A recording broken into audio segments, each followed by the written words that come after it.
Pada zaman dahulu kala di sebelah utara kota Garut ada sebuah desa yang penduduknya kebanyakan adalah petani. Karena tanah di desa itu sangat subur dan tidak pernah kekurangan air, maka sawah-sawah mereka selalu menghasilkan padi yang berlimpah ruah.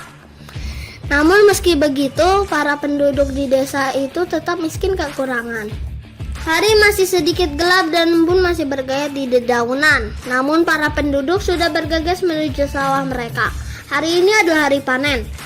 Mereka akan menuai padi yang sudah menguning dan menjualnya kepada seorang tengkulak bernama Nyai Endit. Nyai Endit adalah orang terkaya di desa itu. Rumahnya mewah, lumbung padinya sangat luas karena harus cukup menampung padi yang dibelinya dari seluruh petani di desa itu.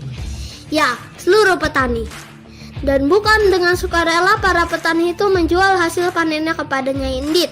Mereka terpaksa menjual semua hasil panennya dengan harga murah kalau tidak ingin cari perkara dengan centeng-centeng suruhan Nyai Endit. Lalu jika pasokan padi mereka habis, mereka harus membeli dari Nyai Endit dengan harga yang melambung tinggi. Benar saja, beberapa minggu kemudian para penduduk desa mulai kehabisan bahan makanan. Bahkan banyak orang yang sudah mulai menderita kelaparan. Sementara Nyai Endit selalu berpesta pora dengan makanan-makanan mewah di rumahnya. Nyai Endit, saya punya beras dan sayuran. Saya akan menjualnya dengan harga 30.000 untuk makan anak-anak saya dan keluarga saya. Beras dan sayuran 30.000? Mahal sekali. Saya beli 10.000 ya.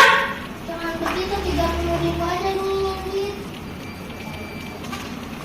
Mahal sekali. Pergi sana. Suatu siang yang panas, dari ujung desa nampak seorang kakek yang berjalan terbungkuk-bungkuk. Dia melewati pemukiman penduduk dengan tatapan penuh iba. Nyai Endit, tolong bantu saya. Tolong berikan saya makanan dan minuman. Saya sangat lapar. Saya sudah meminta di tetangga lain, tapi tetangga juga tidak punya beras dan air.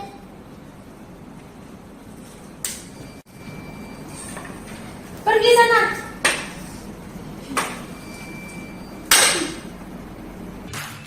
Si kakek bukannya pergi, tapi malah menancapkan tongkatnya ke tanah, lalu memandang Nyai Endit dengan penuh kemarahan. Endit, inilah hukuman buatmu. Air ini adalah air mata para penduduk yang sengsara karenamu. Kau dan seluruh hartamu akan tenggelam oleh air ini. Setelah berkata demikian, si kakek tiba-tiba menghilang entah kemana. Tinggal Nyai Endit yang panik melihat air yang meluap dengan deras.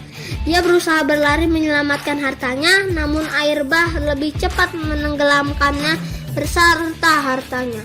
Di desa itu kini terbentuk sebuah danau kecil yang indah. Orang menamakannya Situ Bagendit.